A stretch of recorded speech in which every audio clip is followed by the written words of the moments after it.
Hoy hablaremos de la historia del circo en la antigüedad. La antigüedad es, según la definición tradicional, el periodo de tiempo transcurrido desde la aparición de los primeros homínidos, antecesores del Homo sapiens, hasta que tenemos constancia de la existencia de documentos escritos, algo que ocurrió en primer lugar en el Oriente Próximo, hacia el 3300 a.C. y posteriormente en el resto del planeta. La prehistoria se caracterizó por el salto evolutivo de los homínidos, en el que los primeros humanos aprendieron a controlar el fuego que usaban tanto para espantar a los animales salvajes como para calentarse cuando dormían en las cuevas. Las evidencias del trabajo de la piedra por los humanos consistía en herramientas como hachas de mano con borde afilado o martillos de mano sin mango. El desarrollo de la cultura primitiva en la que practicaban la caza, la pesca y la recolección. Los humanos eran nómadas, se movían en grupos reducidos y vivían en cuevas. Los griegos practicaban el baile con cuerdas, las primeras civilizaciones africanas dedicadas al siricasi, que era una combinación de danzas folclóricas y acrobacias, y los antiguos chinos hacían malabares y realizaban actos acrobáticos para los miembros de la corte imperial. Robert Louis Parkinson. Los chinos, una de las civilizaciones que poseen registros milenarios de la historia de su civilización, no consideran como muchos en el mundo occidental que el circo provenga del teatro o de la danza, como algunos estudiosos de estas artes afirman, sino que este arte al cual ellos identifican como acrobacia surgió de manera primigenia, anterior por mucho a el origen de la danza y el teatro.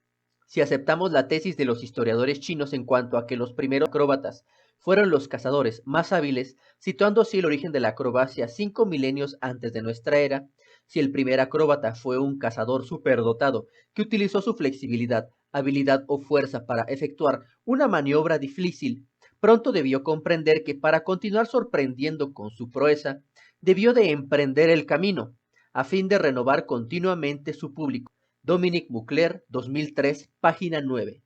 Pero nosotros podemos ir más atrás que los chinos. Si tomamos en cuenta la teoría de la evolución de las especies, la cual expresa que los simios superiores y los Homo sapiens provenimos de un ancestro común, entonces al observar el comportamiento de nuestros primos genéticos, podemos observar diversos movimientos acrobáticos en su comportamiento.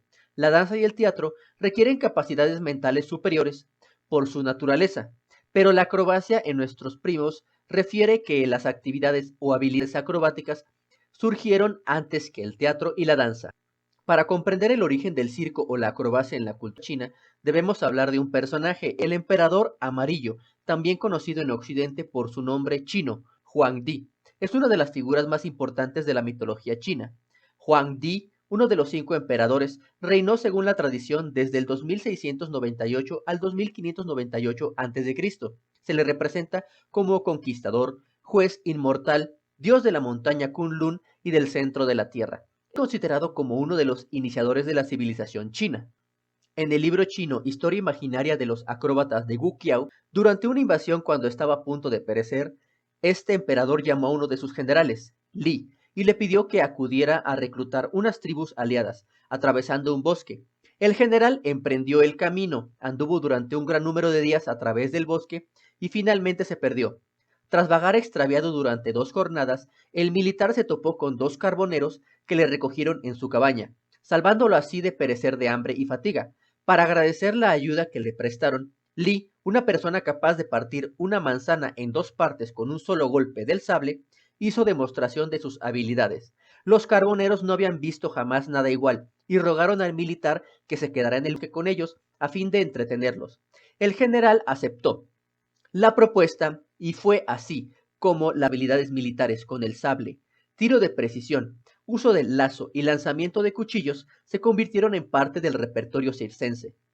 Al ver que el general Li no regresaba, el emperador amarillo hizo llamar al general Chen, un guerrero dotado de considerable fuerza. Le encargó la misma gestión que había encargado a Li.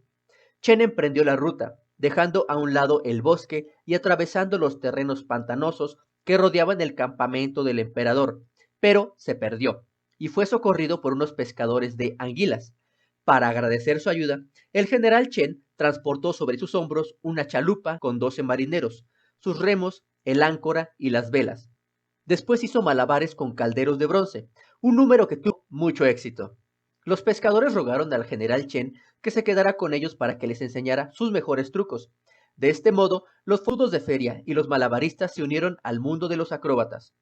El emperador amarillo mandó aún a 5 generales más, pidiéndoles que escalaran montañas, que se hicieran a la mar en un cascarón de nuez, que se enfrentaran a los secos vientos del desierto, al hielo de los ventisqueros, al húmedo calor de la jungla.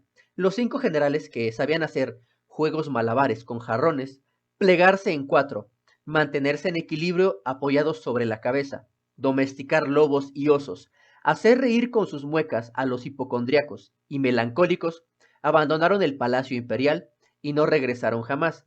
De este modo las artes circenses recibieron esas nuevas aportaciones. Dominique Moucler, 2003, página 10.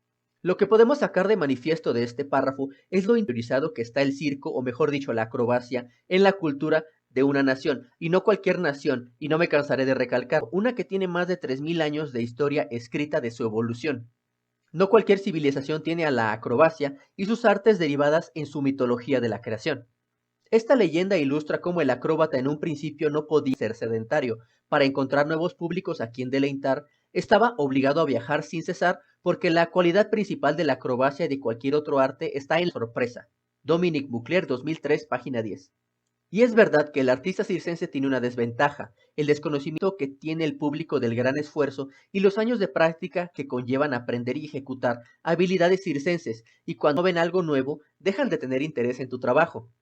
En Mongolia, antes de la implantación del budismo, el pueblo mongol practicaba otra religión proveniente del chamanismo. En esa antigua religión, un hombre llamado Bo y una mujer, Otran, ejercen de mediadores entre los hombres y los dioses, y las danzas de posesión que hacían Otran iban acompañadas de múltiples contorsiones. Dominique Moucler, 2003, página 27.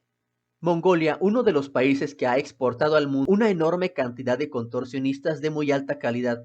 La Escuela Mongola de Contorsión es una de las más prestigiosas del planeta, y decimos escuela a la metodología de enseñanza, técnicas de entrenamiento, razones ideológicas y culturales que llevan a las personas a dedicarse a esta profesión, y la importancia y respeto cultural que el pueblo mongol le da a este arte.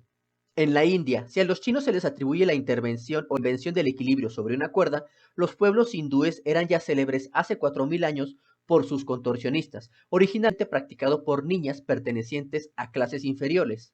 Dayas y mayas, sus rastros pueden seguirse durante siglos por toda Asia. Bien, eso es todo por este video. Si te gustó, te invito a compartirlo, suscribirte y darle like.